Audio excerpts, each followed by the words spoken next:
কত কুঞ্জ কুঞ্জ সুকৃতির ফলে পরমাচার্য পথে উপস্থিত হয়েছি। জানি না এই পথের মর্যাদারা কতটা আপনাদের চরণ সান্নিধ্যে দিতে পারবো, তবে ভরসা আছে একটা, কারণ আপনারা আমার পিতা এবং মাতা, তাই আপনাদের সামনে যদি এই হতভাগ্য সন্তান আপনাদের চরণ সান্নিধ্যে পৌঁছায়, আপনারা কি আশীর্বাদ করবেন না? অবশ্যই করবেন। তাই সেই জন্য আপনাদের যুগল চরণে এই অধম দাসের শত শত কোটি দণ্ডবোধ জানালাম। সবাকার সবাকার সবাকার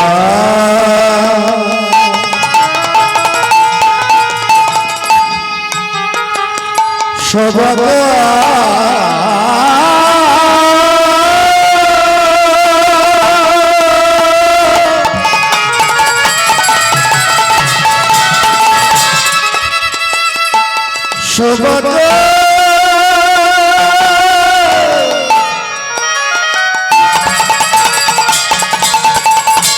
সবাকার যুগ চরণে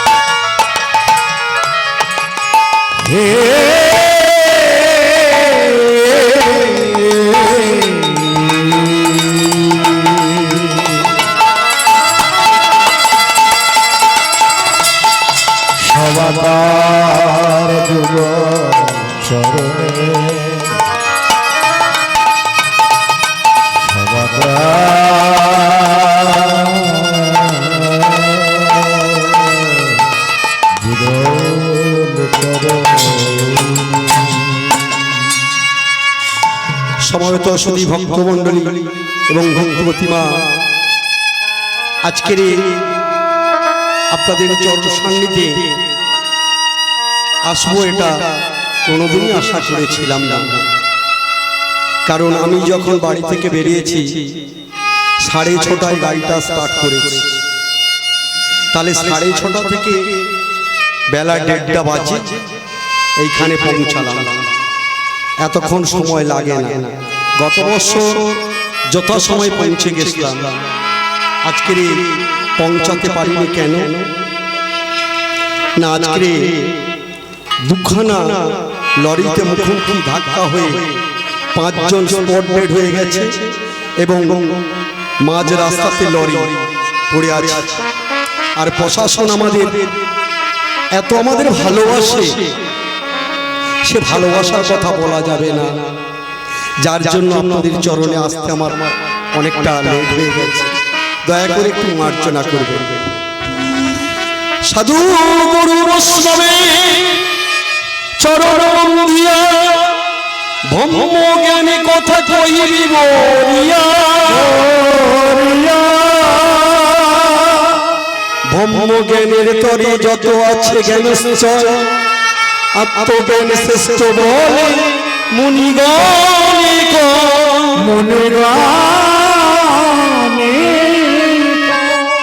ভ্রান্ত জীবী আমরা সংসারে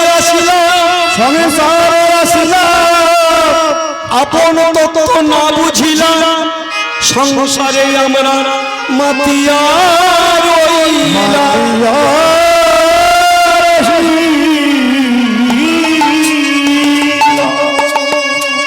ভক্তমণ্ডলী ভক্তবতী মা, আমরা তো সবাই গারস্থ জীবনে অগ্রসর করে আছি। এই গারস্থ জীবন থেকে একদিন আমাদের বিদায় নিয়ে চলে যেতে হবে। এই গারস্থ জীবনে চিরকালটা থাকবো না। ভগবান যতদিন পরমায়ু বেঁধে দিয়েছে ততদিন থাকবো। এইখানে মনুষ্য জন্ম আসা কিসের জন্য? এখানে যদি পরীক্ষা দেন, পরীক্ষা দিয়ে যদি পাস করতে পারেন, তাহলে আমার মহাপ্রভু কি করবেন না, তার অন্তরঙ্গের জায়গায় আপনাদের বসবাস করে। বলুন ভক্তমণ্ডলী, মহাপ্রভুর নির্দেশে তো আমরা চলছি কি চলছি? কেবল মেলেছে অন্ধকারে আমরা পরিপূর্ণ হয়ে আছে। মানুষকে মানুষ বলে গণ্য করি না, মানুষকে মানুষ বলে ভালোবাসি না। মানুষকে যদি না ভালোবাসতে পারি, মানুষকে যদি না জ্ঞান করতে পারি, সাধুগুরু চরণে যদি না আশ্রয় করতে পারি, ভগবানের কাছে কি নিয়ে যাব? কি নিয়ে যাব? তাহলে আমাদের হরিনামটা একমাত্র প্রয়োজন। তাহলে ভক্তমণ্ডলী, ভক্তবতী মা, আমরা তো সবাই হরিনাম করি, তাই না মা? করেন তো মা? কি গো মা, আপনারা হরিনাম করেন তো? বলেন তো? বাহ, খুব সুন্দর। বাবা আপনারা বলেন তো হরিনাম? বাহ বাহ বাহ, খুব সুন্দর। তবে আমাদের হাওড়া জেলার মানুষ হরিনামের বেলা আগাবে না, কারণ হরিনামে তো কিছু পাবে না।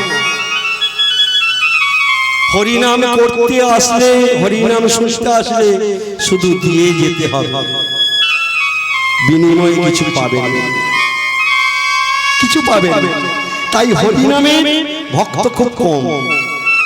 তবে আমাদের হাওড়া জেলা, আপনাদের দক্ষিণ চব্বিশ পরগনা দেখেছি প্রচুর ভক্ত হয়। তো যাই হোক, এই হরিনাম আমরা শুনবো কেন? শুনে আমাদের লাভ আর বিশ্বাস হবে এই হরিনাম আমরা শুনিব, শোনাইব, বলিব, বলাইব, কিন্তু হরিনামে আমরা ঠিক মন নিবেশন করতে পারি না। তাই জন্য আমাদের কাজ হয় না। তাই মহাপ্রভু বললেন, শ্রীনাথপি শুনিছেন তরুরূপু শৈষ্ণুনা অমানিন মানে দেন তো নিয়া সদা হরি তিন হইতে নিশ্চয়ইয়া সদা লবে নাম আপনি নিরবিমানি অন্যের দেবে মা। বৃক্ষকে যেমন কাটিলে কমু না বলো, শুকাইয়া মরে গেলে জল না গো, এই রূপ শৈষ্ণুত হইবে যাহা অচিরে গৌরবপতি হইবে তাহা। তাহলে ভক্তমণ্ডলী, ভক্তবতী মা, তৃণ অপেক্ষা শুনি, অর্থাৎ তৃণ কাকে বলবো না? দুর্বা ঘাস। দুর্বা ঘাসের উপর যখন পা মারি দিয়ে চলে যায়, সে কোনদিন একটা কথা বলে কি? মাথা তুলে দাঁড়ায় কি? তাহলে ভক্তমণ্ডলী, আজকের বলা বাহুল্য কথা, আজকের বলা বাহুল্য কথা। একজন ভক্তকে বলছি, বাবু আমি অমুক জায়গায় যাবো, একটু জায়গাটা একটু বলে দেবেন? সে এমন ভাবে মুখটা বাঁকিয়ে বলল যে ভাবা যাবে। তাহলে এই তো মানুষ, এই তো ভালোবাসা। তাহলে এই মানুষ হয়েছে। তাহলে ভক্তমণ্ডলী, ভক্তবতী মা, ভাবুন তাহলে ভগবান আপনাকে পাঠিয়েছে কিসের জন্য? মানুষের সাথে মানুষের ভালোবাসাটা করবার জন্য। নামটা পরে আসে, নামে আমাদের বিশ্বাস নেই। নাম আমরা বলি, নাম আমরা শুনি, নাম আমরা করি, কিন্তু নাম আমাদের বিশ্বাস নেই। তাই আসুন একটি ছোট্ট করে একটি গল্প। একটি গভীর অরণ্য, সেই গভীর অরণ্যে একটি বিরাট সরোবর আছে। বিরাট সরোবর আছে, সেই সরোবরে চারটি ঘাট। তাহলে বনের রাজা কি? বনের রাজা হলো সিংহ। এই বনের রাজা হলো সিংহ।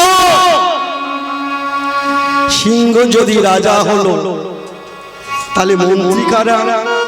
মন্ত্রী হলো বাঘ, ভাল্লুক, এরা হলো মন্ত্রী, এইসব ইত্যাদি ইত্যাদি। তাহলে ভক্তমণ্ডলী, একটি শোষক, একটি শোষক প্রচন্ড পিপাসা, এত পিপাসা পেয়েছে, জল যদি না খায় সে প্রাণী মারা যাবে। আর এই ঘাট ছেড়ে যদি অন্য ঘাটে যায়, তাতেও প্রাণী মারা যাবে। তা সেই শোষকটা এসেছে কোন ঘাটে? না ওই সিংহ যে ঘাটে জল পান করে, সেই সিংহের ঘাটে একটি শোষক এসে হাজির হয়েছে। সিংহের ঘাটেতে শোষক এসে হাজির হয়েছে। শোষক আস্তে আস্তে নামলো, কি বলে নামছে গো? জয় কৃষ্ণ জয় কৃষ্ণ জয় কৃষ্ণ বলতে বলতে জলে নেমেছে। জলপান করলো, জলপান করে শোষক উঠছে। এমন সময় দেখা গেল সিংহ এসে উপস্থিত। সিংহ এসে বলছে, তোমার জ্ঞান বলে কিছু হলো না, তুমি সামান্য একটা শোষক, তুমি আমার ভোগ্যর বস্তু, তুমি কি না আমাকে উপেক্ষা করে আমার ঘাটে জল পান করে তুমি চলে যাচ্ছ, আমাকে কোনো কথা না বলে। যেই না বলেছে শোষক কোনো কথা উত্তর দিচ্ছে না, মনে মনে ভাবছি, হে গোবিন্দ, তুমি যতটুকু বুদ্ধি দিয়েছিলে ততটুকু বুদ্ধি আমি কাজ করলাম, আর তো বুদ্ধি পাচ্ছি না, আর তুমি বুদ্ধি পাচ্ছি না। এবার তুমি আমাকে বুদ্ধি যোগাও প্রভু, এবার তুমি আমাকে বুদ্ধি যোগাও, নইলে যে হাত থেকে আমি বাঁচব। দয়া করে তুমি এবার আমাকে বুদ্ধি যোগাও। সে আর কোনো কথা না বলে চলেই যাচ্ছে কৃষ্ণ বলতে। হরে কৃষ্ণ হরে কৃষ্ণ কৃষ্ণ কৃষ্ণ হরে হরে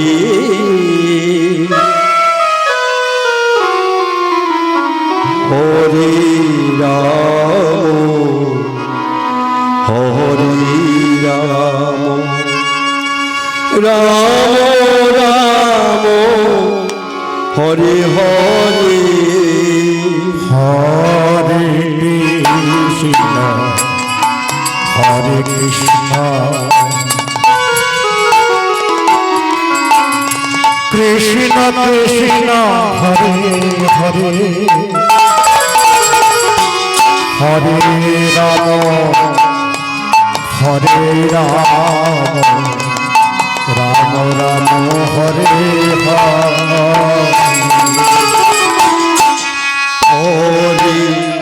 কৃষ্ণ হরে কৃষ্ণ কৃষ্ণ কৃষ্ণ হরে হরে হরে রাম হরে রাম রাম রাম হরে হরে হরে কৃষ্ণ হরে কৃষ্ণ হরে হরে হরে রাম হরে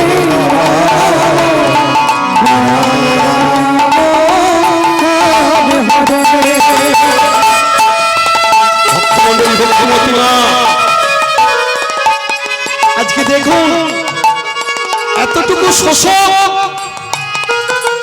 আর বলার ঠিক মতন নেই, খালি নয়ন আছে দেখতে পাচ্ছে, অন্তর থেকে কৃষ্ণ নাম করে যাচ্ছে।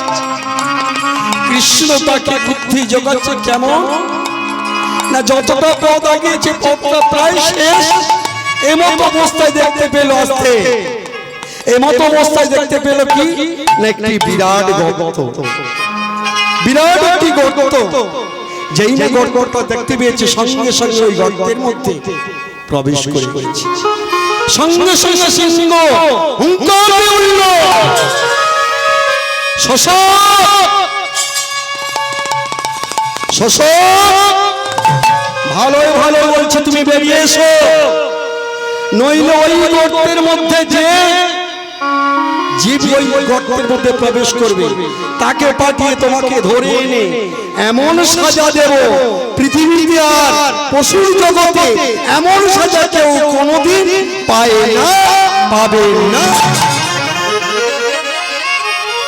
ভক্তমণ্ডলী, ভক্তিমতী মা শোষকটি চলে গেছে আস্তে আস্তে। ভেতরে থেকে ভেতরে আছে একটা শ্রীগাল 15 দিন উপবাস, 15টা দিন উপবাসে আছে।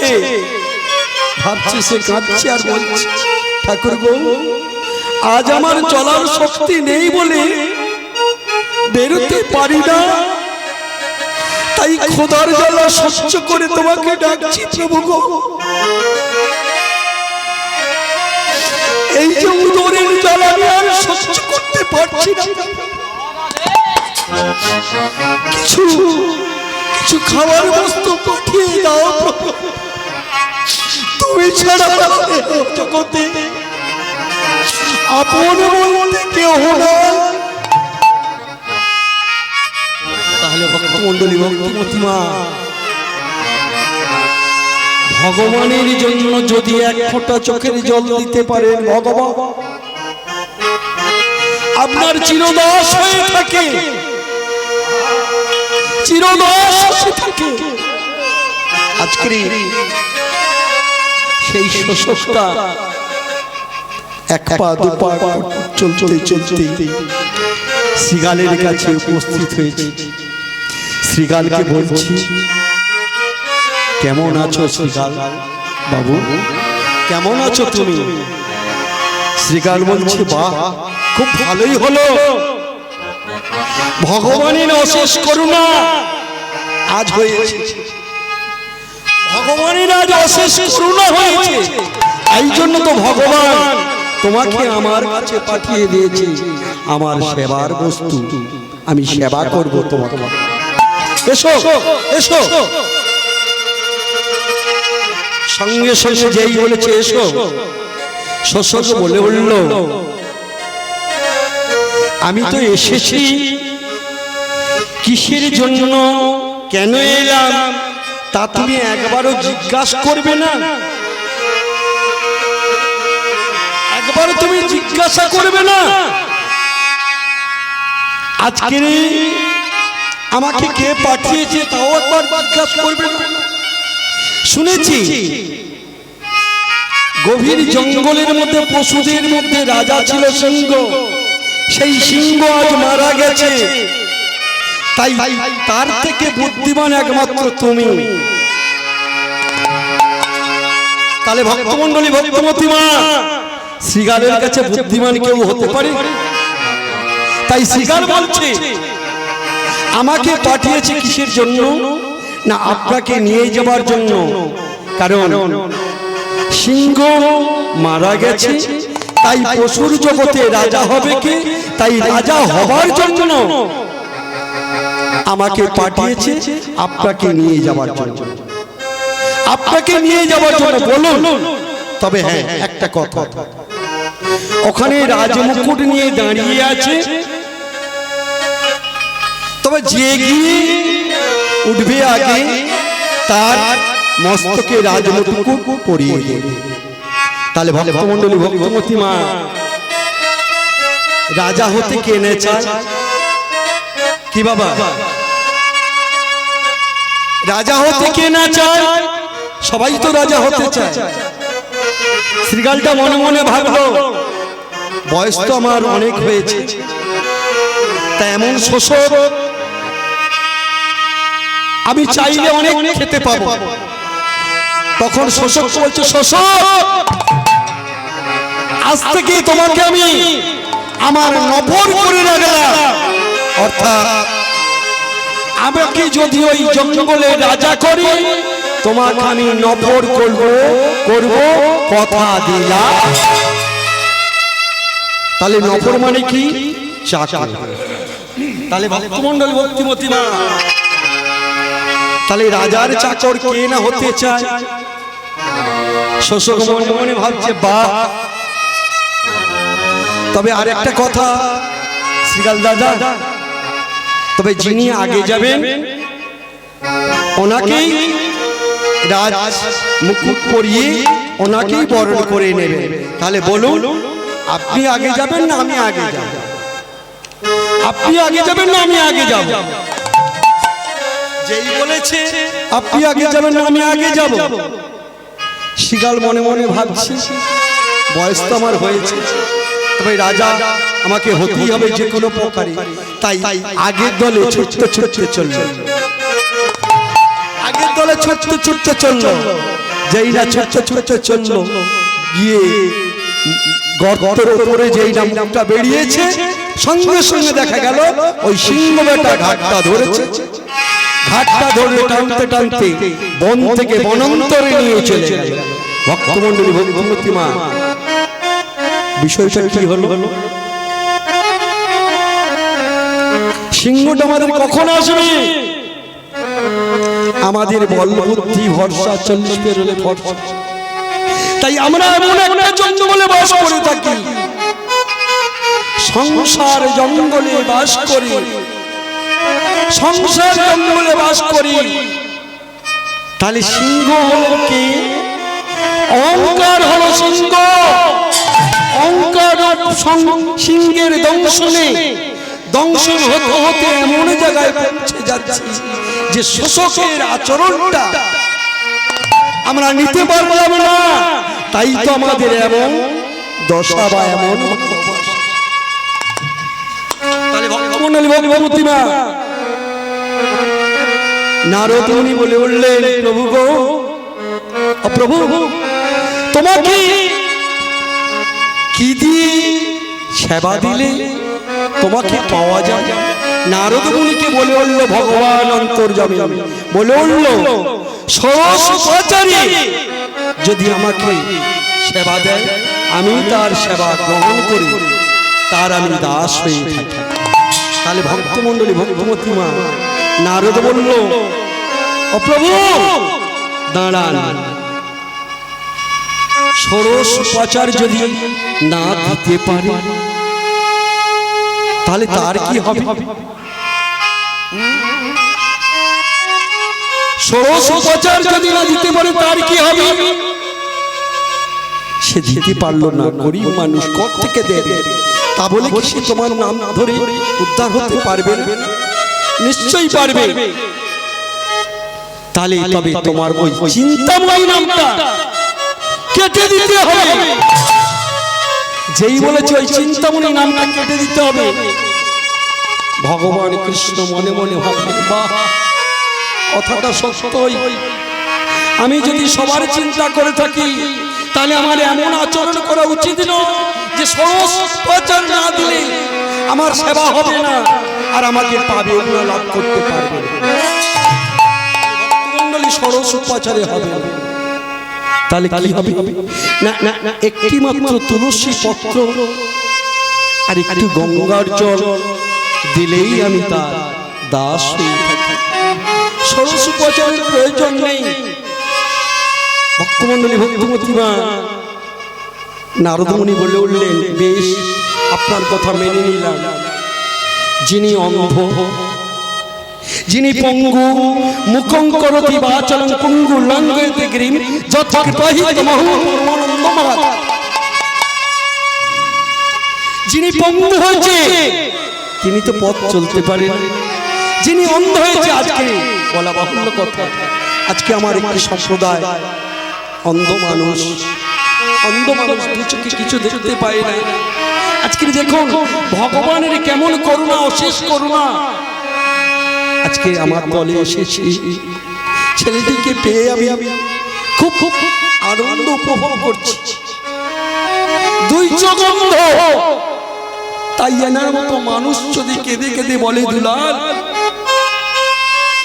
আমি কি তোদের কীর্তনের উপযুক্ত হতে পারবো না? আমি বললাম, বেশ, আমি তোমার চরণ স্মরণ করলাম, আমি তোমাকে কথা দিলাম, আমি তোমাকে কথা দিলাম, আমার যত কষ্টই হোক, যত দুঃখই হোক, আমি তোমাকে আমার আশ্রয়ের মধ্যে রাখবো। তাই ভক্তমণ্ডলী, ভক্তমতী মা, যেই না নারদ এই কথাটা বলেছে, যিনি অন্ধ, যিনি পঙ্গু, চলতে পারবে না, তাহলে সে কেমন করে গঙ্গায় যাবে, কেমন করে তুলসী পত্র চয়ন করবে? সঙ্গে সঙ্গে বলে উঠল, নারদ আমি তোমাকে কথা দিলাম, শুধু কেবল একবার যদি মুখে বলে কৃষ্ণ নাম, সেই নামে তার উদ্ধার হয়ে যাবে। তাই একবার ভক্ত শ্রী গুরু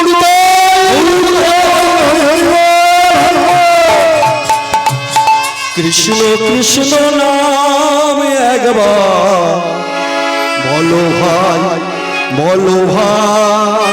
কৃষ্ণ কৃষ্ণ নাম একবার বলো ভাই, বলো ভাই। কৃষ্ণ কৃষ্ণ নাম একবার বলো ভাই, বলো ভাই। কৃষ্ণ কৃষ্ণ নাম একবার বলো রে, বলো ভাই। কৃষ্ণ কৃষ্ণ নাম একবার বলো রে ভাই। কৃষ্ণ কৃষ্ণ নাম একবার বলো রে ভাই। কৃষ্ণ কৃষ্ণ নাম একবার কৃষ্ণ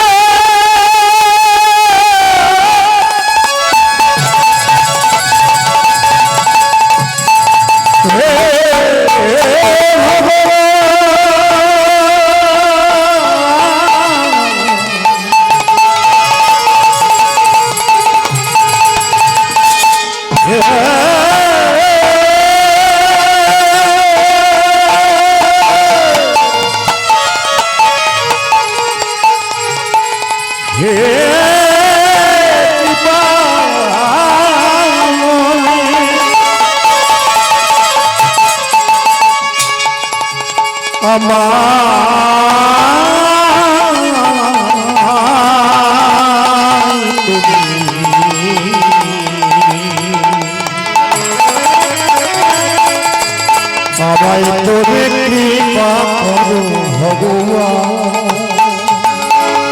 কৃষ্ণ কৃষ্ণ নাম বলো, কৃষ্ণ কৃষ্ণ নাম, কৃষ্ণ কৃষ্ণ কৃষ্ণ কৃষ্ণ নাম বলো, কৃষ্ণ কৃষ্ণ কৃষ্ণ নাম বলো, কৃষ্ণ নাম। তাহলে ভক্তমণ্ডলী, ভক্তবতী মা, তাহলে কৃষ্ণ নাম ছাড়া আমাদের গতি নাই, গতি নাই, গতি নাই। তাহলে ভক্তমণ্ডলী, ভক্তবতী মা, নাম করছি, নাম বলছি, নাম শুনছি, তাহলে নামের কৃপা হচ্ছে না কেন? কৃপা হচ্ছে না কেন? তাহলে গন্ডগোল আছে। কোন জায়গায় গন্ডগোল? কোন জায়গায় গন্ডগোল? আস্তে আস্তে আজকে আমার করতাল ভাইয়ের আস্তে আস্তে পকেট থেকে 500 টাকা পড়ে গেছে। পকেট থেকে 500 টাকা পড়ে গেছে। 500 টাকা পড়ে যেতে দেখা গেল কি দু চোখ বেয়ে জল বেরিয়ে গেল।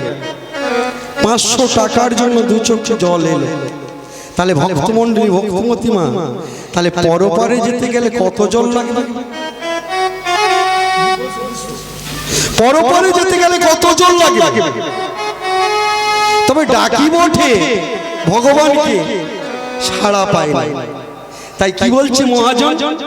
লোকে বলে কৃষ্ণ পাষাণ, সাড়া দিতে জানি না। লোকে বলে কৃষ্ণ পাষাণ, তিনি সাড়া দিতে জানেন না। লোকে বলে কৃষ্ণ পাষাণ, সাড়া দিতে জানে না। লোকে বলে কৃষ্ণ পাষাণ, তিনি সাড়া দিতে জানেন না। ডাকার মতো ডাক না হলে, ডাকার মতো ডাক না হলে, ডাকার মতো ডাক না হলে, ডাক না হলে সারা সে তো দেয় না। ডাকার মতো ডাক না হলে সারা সে তো দেয় না।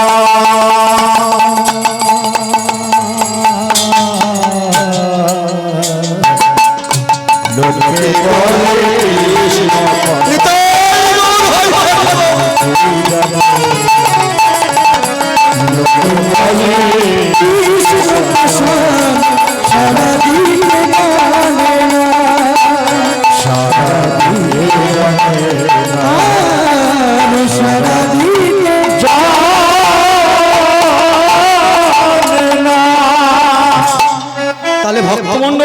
ভক্তিমতী মা, সত্যি কি তিনি পাষাণ? তিনি কি পাষাণ? তাই আমাদের ডাক শুনতে পাচ্ছেন না? একটু আপনাদের সামনে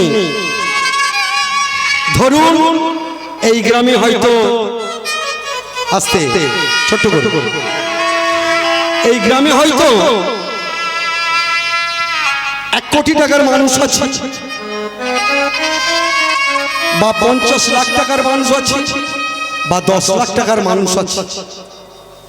আপনার প্রয়োজন, যার 1 কোটি টাকা আছে তার কাছে আপনার প্রয়োজন।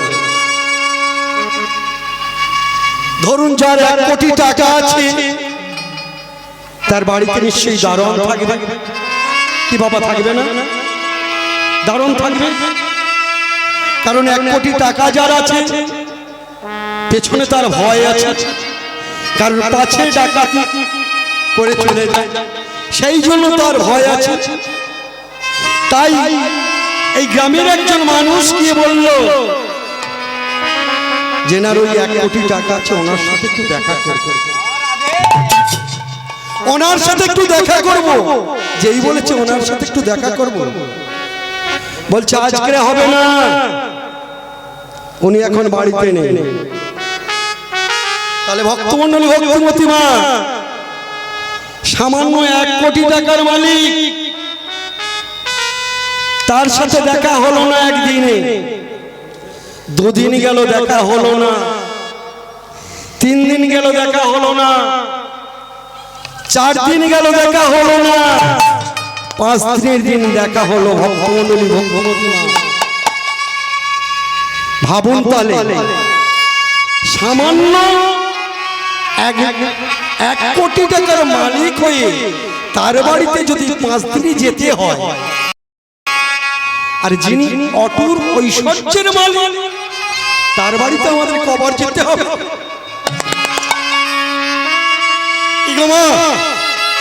তার বাড়িতে কতবার যেতে হবে?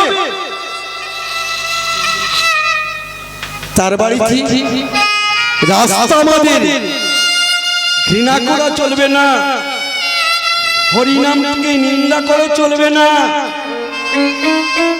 সাধুজনকে কুচোখে দেখা যাবে না, বৈষ্ণবকে সম্মান জানাতে হবে। যদি এইভাবে ঠিক পথ চলতে পারো, নিশ্চয়ই তার করুণা পাবে।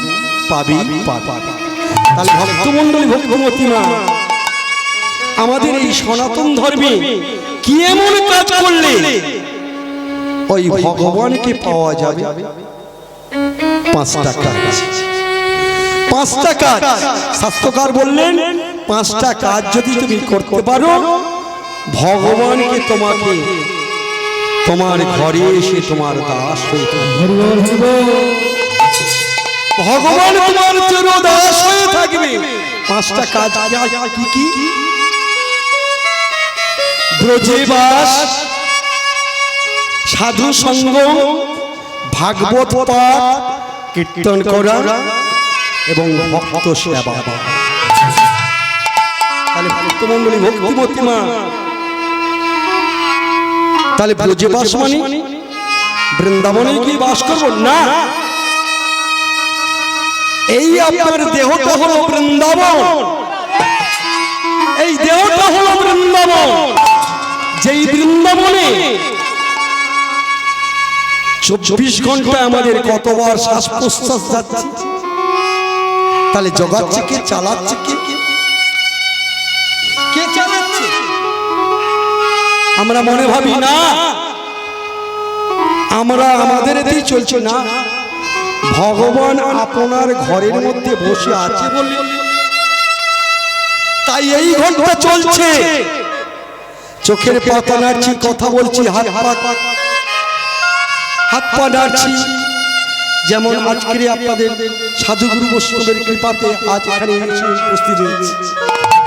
ভাবুন, বাড়ি থেকে বেরিয়েছি আসতে, সকাল 6টায় বেরিয়েছি বাড়ি থেকে, খেয়েছি, সেবা পেয়েছি শুধুমাত্র 1 কাপ চা, শুধুমাত্র 1 কাপ চা পেয়েছি।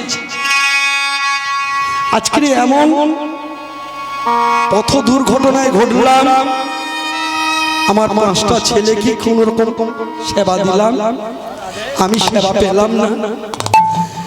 নায়ক বাবুর কাছে এসে বললাম, বাবু গো, অপরাধটা একটু মার্জনা করে নেবেন, অপরাধটা একটু মার্জনা করে নেবেন, কারণ কার্তিক মাসে ব্রত চলছে 2।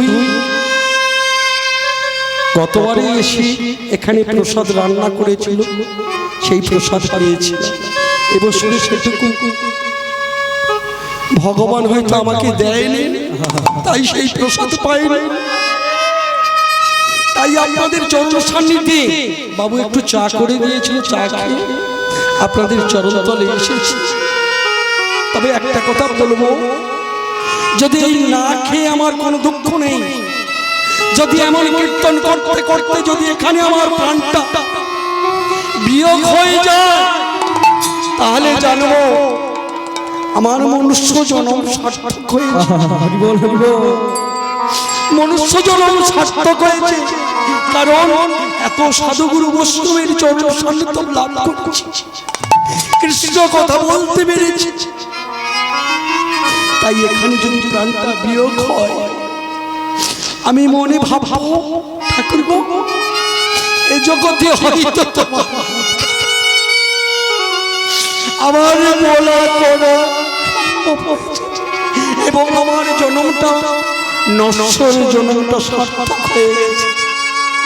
তাই ভক্তমণ্ডলী ইতিমধ্যে মা আজকে সবাই এই 5টা কাজে, অন্তত 5টা কাজের মধ্যে যে কোনো একটা কাজ, কৃষ্ণ সেবা, ব্রজে বাস, তাহলে বৃন্দাবনে নিয়ে বাস করতে হবে না, এই বৃন্দাবনটা। তাহলে আপনারা প্রশ্ন করবেন, অধুলা এই তো সামান্য দেহটা, 3.5 হাত দেহ, তাই তো বাবা? এই দেহটা আমাদের কহাত, 3.5 হাত।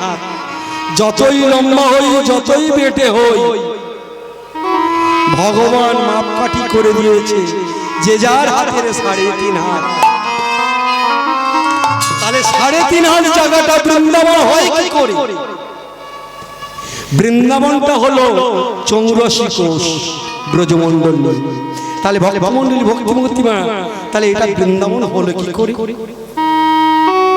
না 84টি অঙ্গুল দেখবেন, যোজনা করবেন, এই মাথার তালু দেশে শেষ হবে। তাহলে 84টি অঙ্গুল যোজনা করলে এটা 84 কোষ হলো না, এটা বৃন্দাবন হলো না। তাহলে ভক্তমণ্ডলী ভক্তিমূর্তি মা সবাই মিলে বলুন, হরে কৃষ্ণ কৃষ্ণ কৃষ্ণ কৃষ্ণ হরে হরে, হরে রাম রাম রাম রাম হরে হরে, হরে কৃষ্ণ কৃষ্ণ কৃষ্ণ কৃষ্ণ হরে হরে, হরে রাম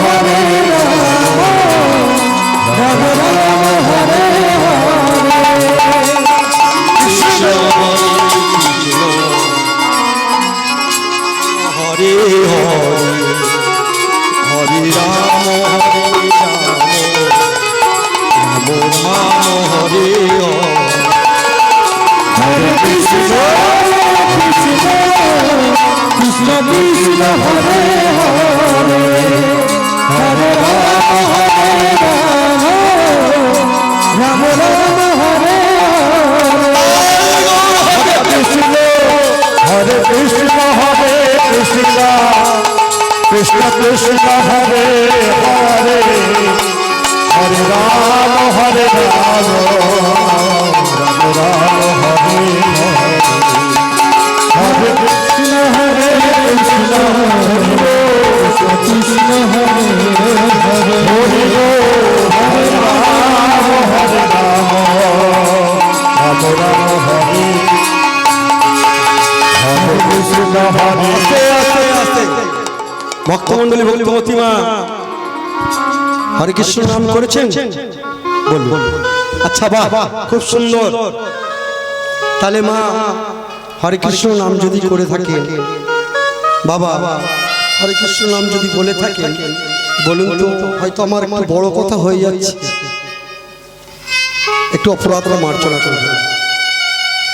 বলুন তো, কটা কৃষ্ণ, কটা হরে, কটা রাম?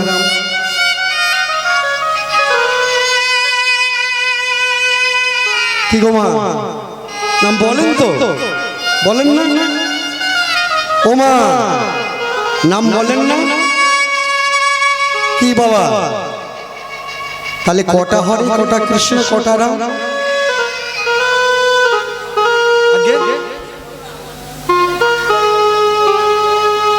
আমার এক মা বলেছে দুটো কৃষ্ণ দুটো রাম। তাহলে আসুন আসা যাক, তাহলে কটা রাম, কটা কৃষ্ণ? চারটে রাম, চারটে কৃষ্ণ, আটটা হরে। আমি বলছি না, শাস্ত্রে বলছি। তাহলে প্রথম হরে চন্দ্রাবলী, দ্বিতীয় হরে প্রেমময়ী রাধা, তৃতীয় হরে সুবাসিনী, চতুর্থ হরে সুদর্শন, পঞ্চম হরে সিংহাসন, ষষ্ঠম হরে শেষদেব, সপ্তম হরে সাবিত্রী, অষ্টম হরে রেপতি। এই হলো আটটা হরে। চারটে কৃষ্ণ কে না? প্রথম কৃষ্ণ পরমব্রহ্ম শ্রী গোবিন্দ, দ্বিতীয় কৃষ্ণ বাসুদেব, তৃতীয় কৃষ্ণ জগন্নাথ, চতুর্থ কৃষ্ণ বলভদ্র। এই হলো চারটে কৃষ্ণ। তাহলে চারটে রামকে, প্রথম রাম হলো শ্রীমতী রাধারানী, দ্বিতীয় রাম হলো লক্ষ্মী, তৃতীয় রাম হলো সরস্বতী, চতুর্থ রাম হলো সুভদ্রা। তাহলে ভক্তমন্ডলী ভক্তমতী মা কি হলো? সবাই মিলে প্রেম সে বলো, হরে কৃষ্ণ হরে কৃষ্ণ, কৃষ্ণ কৃষ্ণ হরে হরে, হরে রাম হরে রাম, রাম রাম হরে হরে, হরে কৃষ্ণ হরে কৃষ্ণ, হরি বল।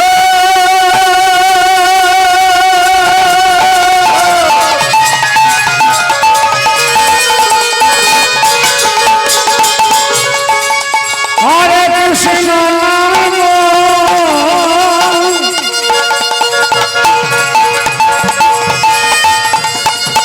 হরে কৃষ্ণ নাম,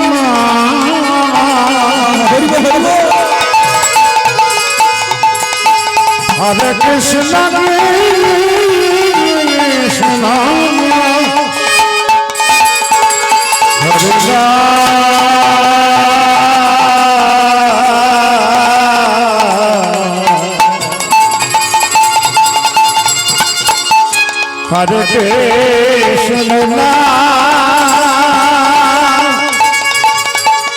হরে হরে কৃষ্ণ নাম, হরে কৃষ্ণ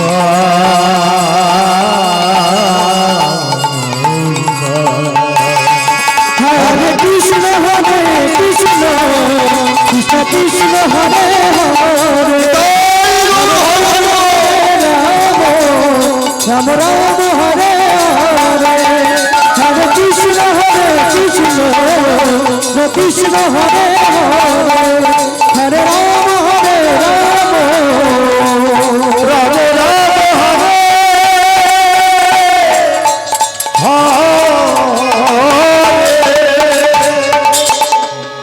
তাহলে ভক্তমন্ডলী ভক্তমতী মা, এই জগতে আমাদের নাম ছাড়া গতি নাই, গতি নাই, গতি নাই। তাহলে আসুন, আমরা নাম বলছি, নামের কৃপা হচ্ছে না। আজকে বেশি দূরের কথায় যাব না, সামনাসামনি একটি ভক্ত কেমন করে মহাপ্রভুর চরণ আশ্রয় পেয়েছিল, তেমন একটি ভক্তের কথা তুলে ধরি। হুগলি জেলার আদিসপ্ত গ্রামে একজন জমিদারের ছেলে, যার মাসে আয় 20 লক্ষ টাকা, 20 লক্ষ টাকা আয় মাসে। তাহলে ভক্তমন্ডলী ভক্তমতী মা, সেই ছেলেটা গারস্থ জীবনে বাঁধা থাকতে পারে না?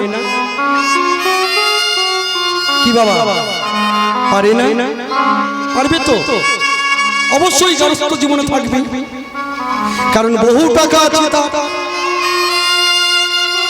বাবার একটি মাত্র ছেলে, বাবার জ্যাঠা দুইজন। তাহলে তেমন একটি ভক্তের কথা তুলে ধরছি। আজকের ভক্তের বিষয় হলো ভক্ত রঘুনাথ দাস গোস্বামী। ওগো হুগলি জেলাতে আদি সপ্ত গ্রামেতে জন্ম নিল এক ভক্ত। হুগলি জেলাতে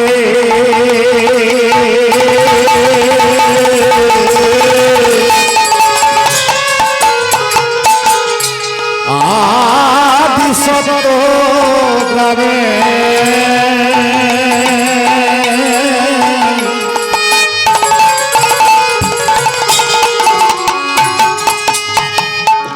জন্ম নিল ভক্ত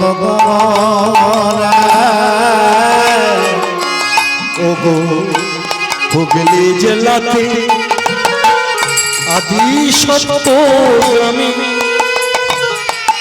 জন্ম নিল এক ভক্ত। আহামরি রে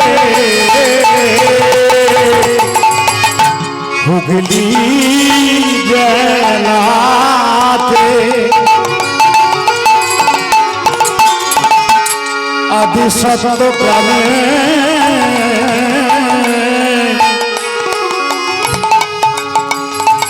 জন্ম নিল এক ভক্ত। ওই না পিতার নাম তাহলে জেঠার নাম, পিতার নাম হিরণ্যদাস, তার জেঠার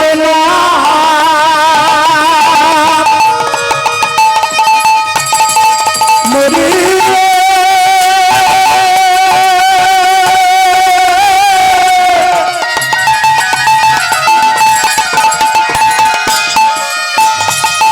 কি বাবরি রে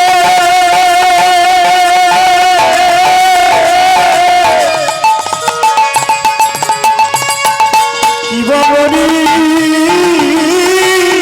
মরি রে ওই না পিতা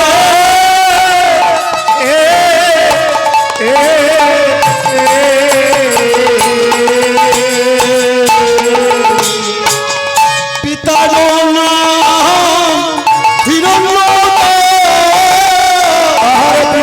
নাম হিরণ্যদাস, ওই না জেঠের নাম হয় ভগবান দাস, জেঠার নাম ভগবান।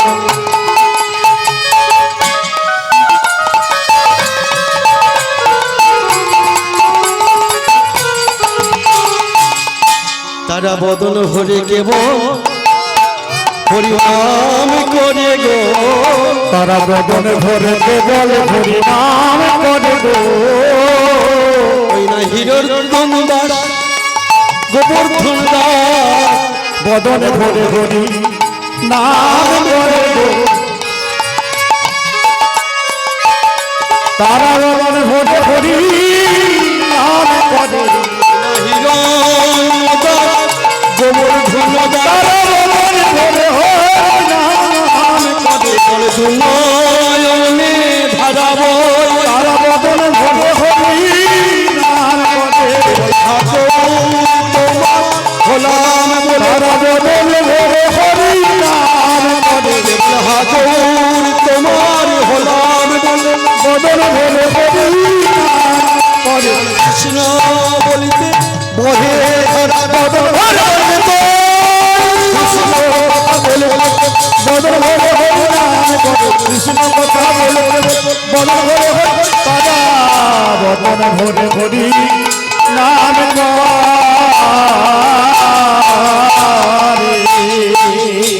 তাহলে ভক্তমন্ডলী ভক্তমতী মা এই রঘুনাথ দাস গোস্বামীকে, এই রঘুনাথ দাস গোস্বামী অন্য কেউ নয়। রাধারানী যে অষ্টসখী ছিল, ললিতা, বিশাখা, চম্পলতা, তঙ্গবিতা, ইন্দ্ররেখা, সুদেবী, রঙ্গদেবী, এই অষ্টসখীর মধ্যে এক সখী অষ্ট সখীর মধ্যে এক সখী,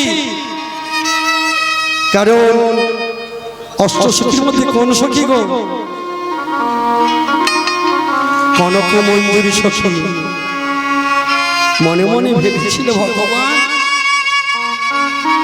তুমি এই ব্রজধাম ছেড়ে, সাধের ব্রজধাম ছেড়ে তুমি 100 বৎসর চলে গেছো। তোমার জন্য বহু চোখের জল, তবু তোমাকে আমরা বৃন্দাবনে বাঁধতে পারিনি। তাই তুমি বৃন্দাবনকে কাঁদিয়ে চলে গেছো।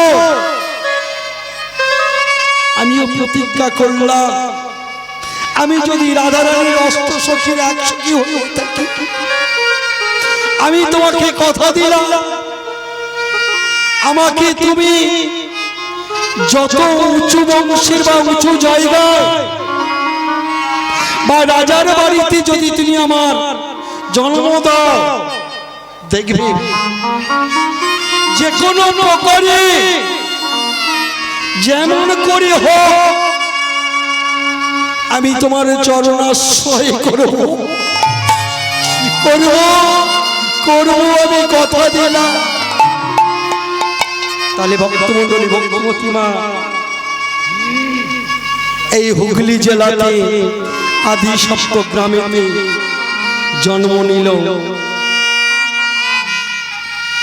এই অষ্টগোপী এক গোপী ভক্ত হয়ে এলো।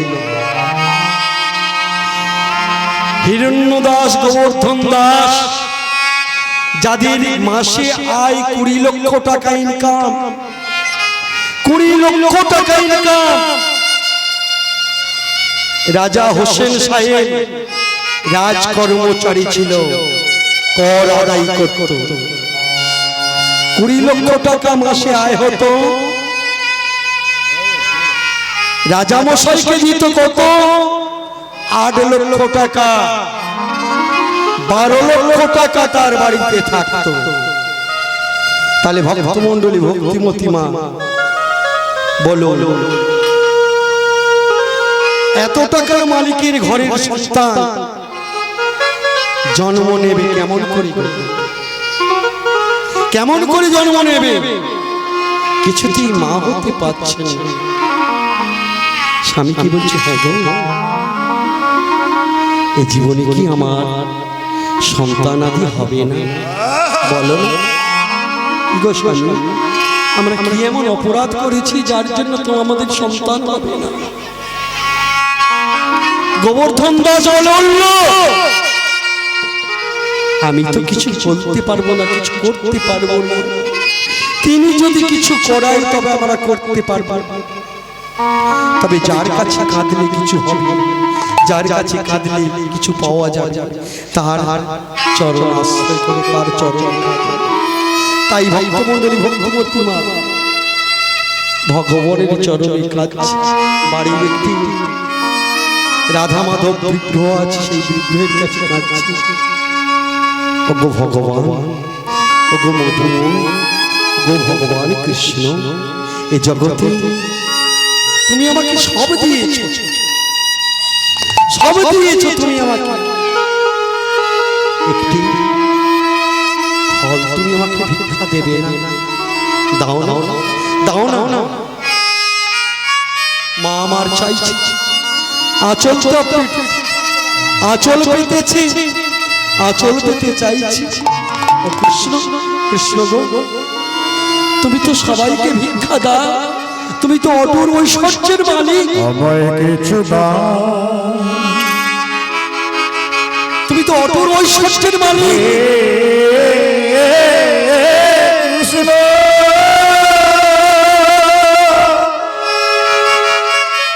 তুমি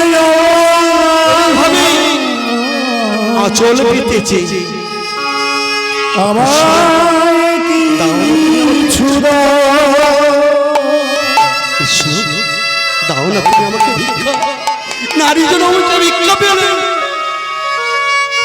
যত অলঙ্কার পাক, যত টাকা পাক, যত স্বামী স্বামী ভালোবাসা পায় নারী শান্তি নয়, নারী একমাত্র শান্তি কি শুধুমাত্র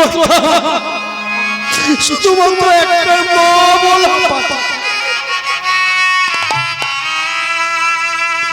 শুধুমাত্র একটা মা বলা পাখি। মা আমার কাছে একটা মাত্র মা বলা পাখি আমাকে, একটা মাত্র মা বলা পাখি ভিক্ষা দাও, দাও না প্রভু গো আমার একটি পুত্র ভিক্ষা দাও, একটি পুত্র ভিক্ষা দাও। আমার পুত্র ভিক্ষা পুত্র ভিক্ষা ভিক্ষা পুত্র আমায় পুত্র ভিক্ষা পুত্র ভিক্ষা। আমি চাই না তোমার টাকা পয়সা, আমার পুত্র ভিক্ষা পুত্র ভিক্ষা। হে দয়াময়, আমি চাই না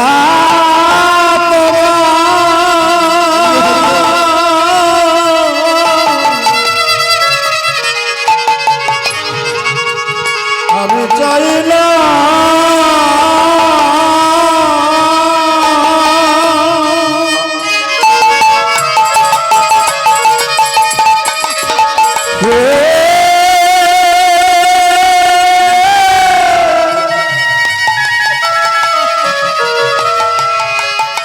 আমি চাই না চাই না চাই না চাই না চাই না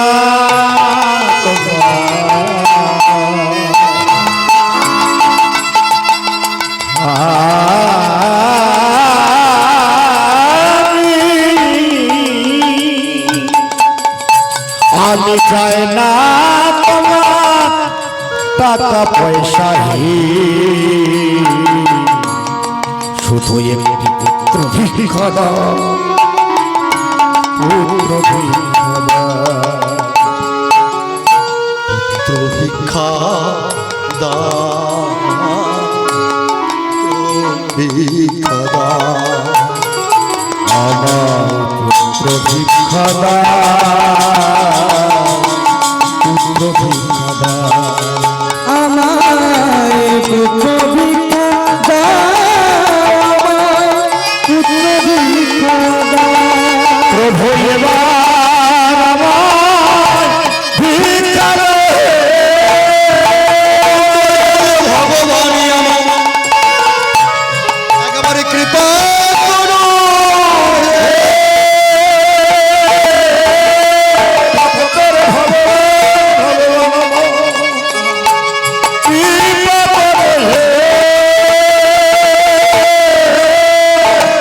আমি ওই চরণে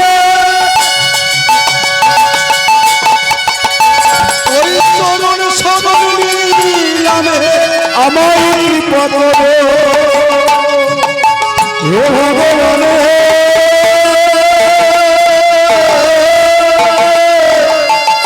আমি ওই চরণে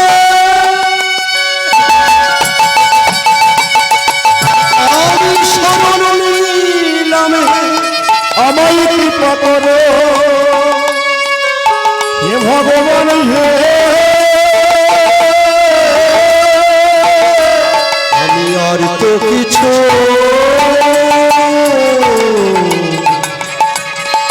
নাই দিতে পারি, আমি আর তো কিছু না দিতে পারি। ওগো ভগবান, আমি তোমার কাছে টাকা চাই না, অর্থ চাই না, জমি জায়গা চাই না, সোনা চাই না, রাজতালিকা চাই না, চাই শুধু একটি মা বলা পাখি দাও না প্রভু গো, দাও না একটি মা বলা পাখি। সেই মা বলা পাখি এলো কেমন, রাত্রিতে বলে দিল। মদন মোহন বলল, শোনো মা, আমি তোমাকে আশীর্বাদ করলাম, আজ থেকে তুমি মা হবে হবে হবে।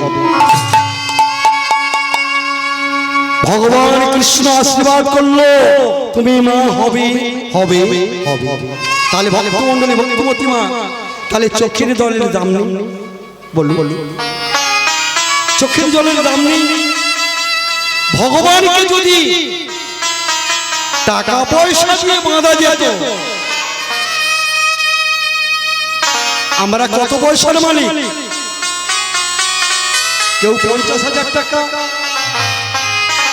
কেউ বা 1 লক্ষ টাকা, কেউ সম্পত্তি মিলে হয়তো 5 কোটি, 10 কোটি, 20 কোটি, এর বেশি হবে না। টাটা বিড়লা, গোয়েঙ্কা, যাদের অর্থের কোনো ত্রিশ নেই, তারা তো তাহলে ভগবানকে বেঁধে রাখতে পারত। কি গো মা, টাটা বিড়লা, গোয়েঙ্কা, যাদের প্রচুর পয়সা আছে, তারা তো ভগবানকে বেঁধে রাখতে পারত। ভগবান রাজাদের নয়, ভগবানের রাজাদের নয়, ভগবান কাদের? যে মাত্র 2 ফোঁটা চোখের জল দিতে পারে ভগবান তার, ভগবান তার দাস। বলতে পারেন যশোমতী মা গোপালকে ভালোবেসেছিল কি দিয়ে ভালোবেসেছিল? যে গোপাল চোখের একটা পলক পড়বে না, গোপালকে না দেখলে পরে মা যশোমতী চিৎকার করে উঠবে, গোপাল গোপাল। তাহলে ভক্তমণ্ডলী, ভক্তমতী মা, সেই গোপাল কি করে চলে গেল গো? যশোমতীর ভালোবাসাকে উপেক্ষা করে। তাহলে যশোমতীর মা কি কম ভালোবাসত? না। অর্থাৎ যাকে যেমন ভাবে কথা দিয়ে আছে, তেমন কাজ তো ভগবান সে করবে। তাহলে ভগবান কৃষ্ণ বৃন্দাবনে কতদিন ছিল? কতদিন ছিল বাবা? কি গো মা, ভগবান কৃষ্ণ বৃন্দাবনে কতদিন ছিল? 11 বছর। 12 বছর মথুরায় ছিল, 12 বছর মথুরায় ছিল, 13 বছর পাণ্ডুদের সঙ্গে, 89 বছর দ্বারকাতে। তাহলে ভগবান কতদিন লীলা করেছে? 125 বছর ভগবান লীলা করেছে। 11 বছরের ভালোবাসা। যশোমতী মা বলছে, গোপাল তুই আজকে আমাকে কাঁদিয়ে চলে যাবি, আর আমি তোকে না দেখে থাকবো কেমন করে? ভক্তমণ্ডলী, ভক্তমতী মা, মা গো, আমি তো আজ যাচ্ছি কাল আসবো, আজ যাচ্ছি কাল আসবো। তাহলে ভক্তমণ্ডলী, ভক্তমতী মা, ভগবান কৃষ্ণ কি আজকে শুনো কাল আসছে? তাহলে আজ যাচ্ছি কাল এসেছিল না?